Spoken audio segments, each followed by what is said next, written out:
And with regard to Ennet House resident Kate Gompert and this depression issue, some psychiatric patients, plus a certain percentage of people who've gotten so dependent on chemicals for feelings of well-being that when the chemicals have to be abandoned, they undergo a loss trauma that reaches way down deep into the soul's core systems. These persons know firsthand that there's more than one kind of so-called depression. One kind is low-grade and sometimes gets called anhedonia, or simple melancholy. 280. Anhedonia was apparently coined by Ribot, a continental Frenchman, who, in his 19th century Psychologie des Sentiments, says he means it to denote the psychoequivalent of analgesia, which is the neurologic suppression of pain. It's a kind of spiritual torpor in which one loses the ability to feel pleasure or attachment to things formerly important. The avid bowler drops out of his league and stays home at night staring dully at kickboxing cartridges. The gourmand is off his feed. The sensualist finds his beloved unit all of a sudden to be so much feelingless gristle, just hanging there. The devoted wife and mother finds the thought of her family about as moving all of a sudden as a theorem of Euclid. It's a kind of emotional novocaine, this form of depression. And while it's not overtly painful, its deadness is disconcerting and, well, depressing. Kate Gompert's always thought of this anhedonic state as a kind of radical abstracting of everything, a hollowing out of stuff that used to have effective content. Terms the undepressed toss around and take for granted as full and fleshy. Happiness, joie de vivre, preference, love, are stripped to their skeletons and reduced to abstract ideas.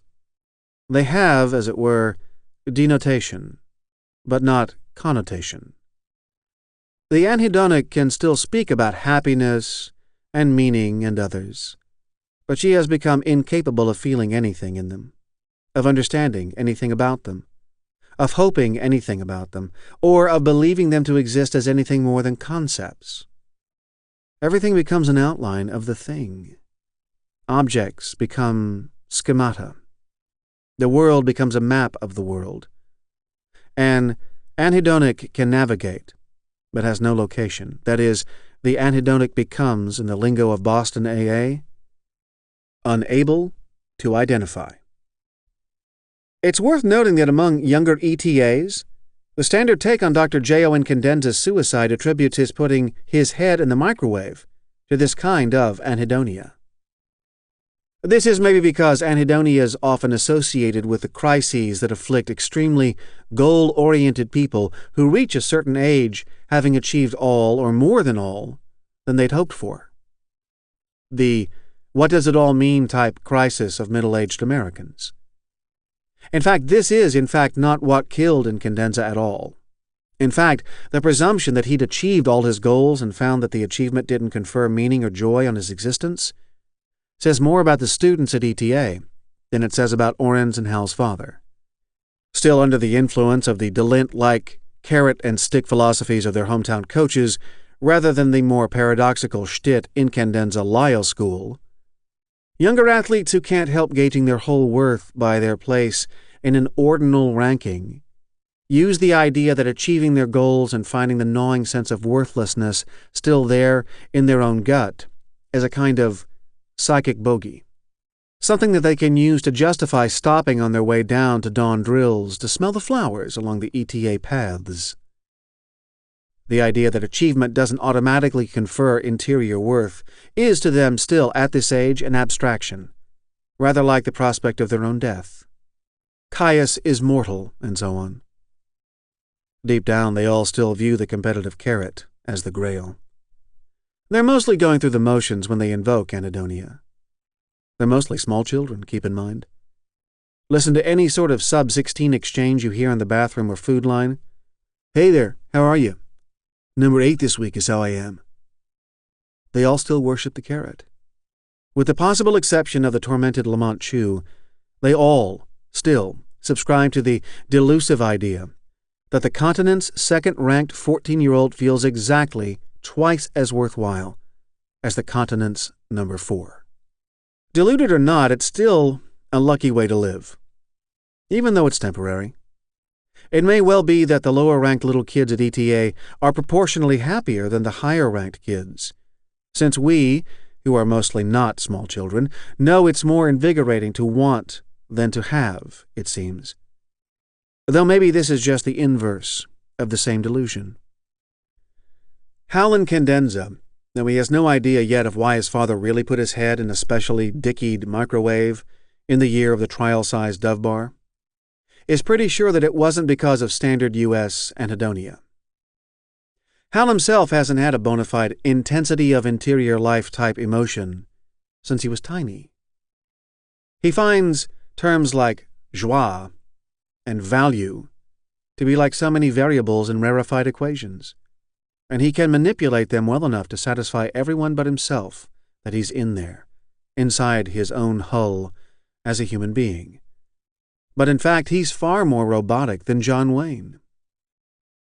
One of his troubles with his moms is the fact that Averil Incandenza believes she knows him inside and out as a human being, and an internally worthy one at that, when in fact, inside Hal, there's pretty much nothing at all he knows. His mom's Averil hears her own echoes inside him and thinks what she hears is him, and this makes Hal feel the one thing he feels to the limit lately. He is lonely.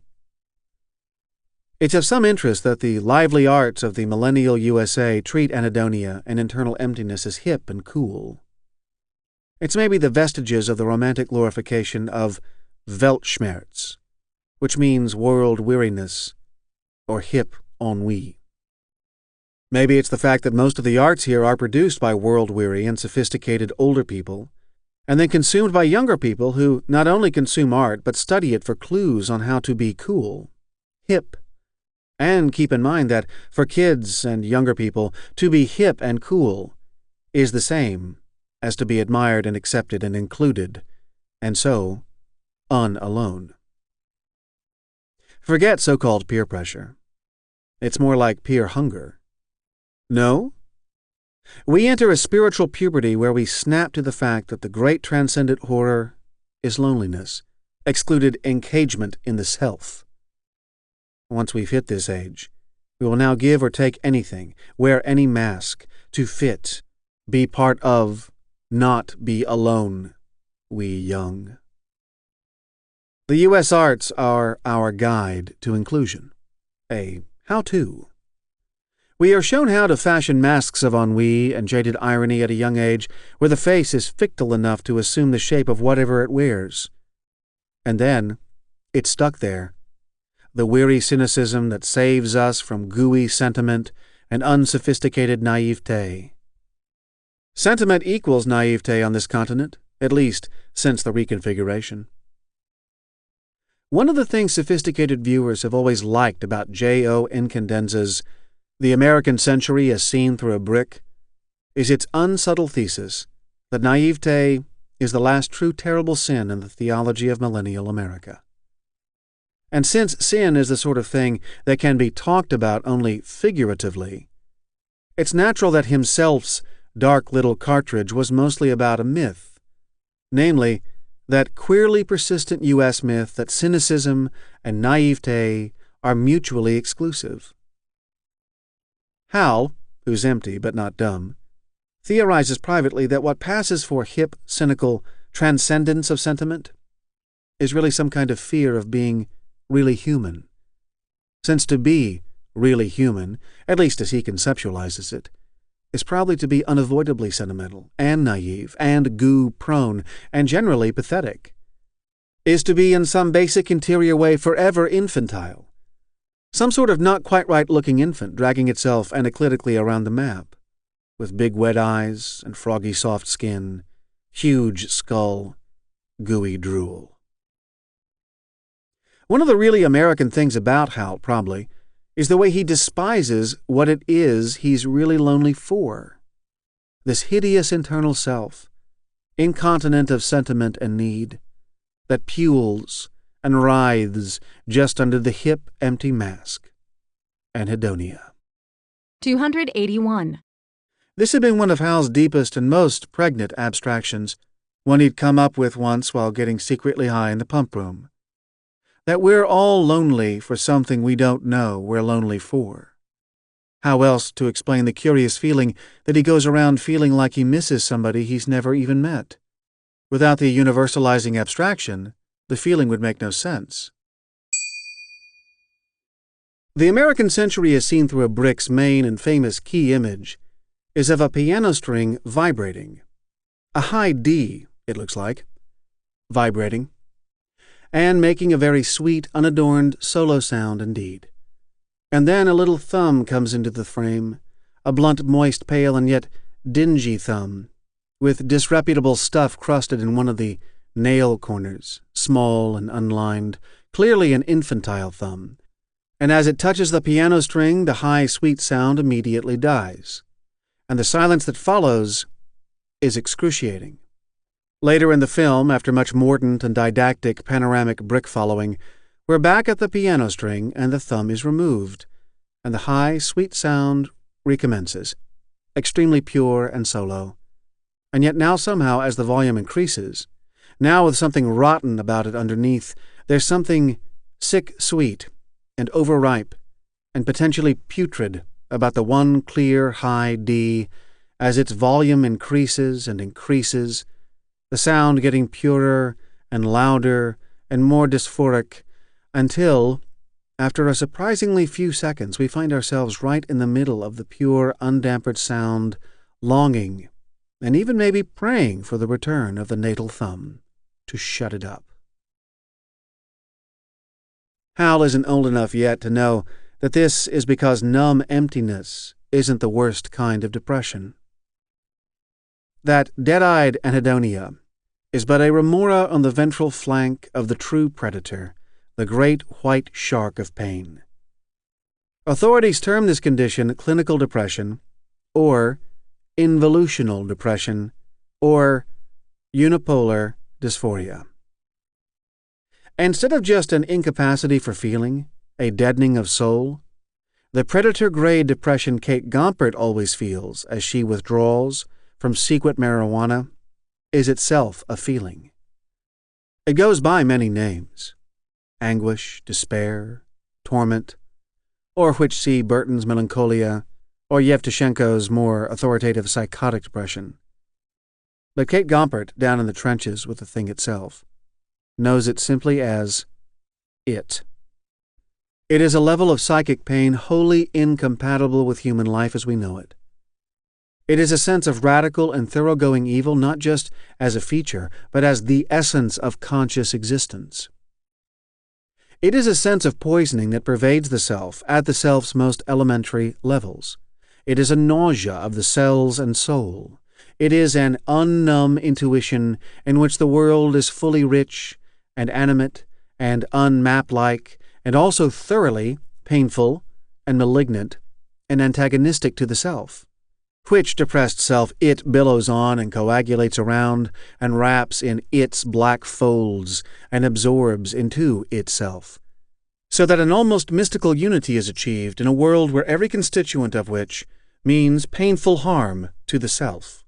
Its emotional character, the feeling Gompert describes it as, is probably most indescribable except as a sort of double bind, in which any/all of the alternatives we associate with human agency, sitting or standing, doing or resting, speaking or keeping silent, living or dying, are not just unpleasant, but literally horrible. It is also lonely, on a level that cannot be conveyed. There is no way Kate Gompert could ever even begin to make someone else understand what clinical depression feels like. Not even another person who is herself clinically depressed, because a person in such a state is incapable of empathy with any other living thing. This anhedonic inability to identify is also an integral part of it. If a person in physical pain has a hard time attending to anything except that pain, A clinically depressed person cannot even perceive any other person or thing as independent of the universal pain that is digesting her cell by cell. 282. The big reason why people in pain are so self-absorbed and unpleasant to be around. Everything is part of the problem, and there is no solution. It is a hell for one. The authoritative term psychotic depression makes Kate Gompert feel especially lonely, specifically the psychotic part. Think of it this way. Two people are screaming in pain. One of them is being tortured with electric current. The other is not. The screamer who's being tortured with electric current is not psychotic. Her screams are circumstantially appropriate. The screaming person who is not being tortured, however, is psychotic, since the outside parties making the diagnoses can see no electrodes or measurable amperage. One of the least pleasant things about being psychotically depressed, on a ward full of psychotically depressed patients, is coming to see that none of them is really psychotic, that their screams are entirely appropriate to certain circumstances, part of whose special charm is that they are undetectable by any outside party. Thus, the loneliness. It's a closed circuit. The current is both applied and received from within. The so-called psychotically depressed person who tries to kill herself doesn't do so out of, quote, hopelessness or any abstract conviction that life's assets and debits do not square, and surely not because death seems suddenly appealing. The person in whom its invisible agony reaches a certain unendurable level will kill herself the same way a trapped person will eventually jump from the window of a burning high-rise. Make no mistake about people who leap from burning windows. Their terror of falling from a great height is still just as great as it would be for you or me standing speculatively at the same window just checking out the view. That is, the fear of falling remains a constant. The variable here is the other terror, the fire's flames. When the flames get close enough, falling to death becomes the slightly less terrible of two terrors. It's not desiring the fall, it's terror of the flames.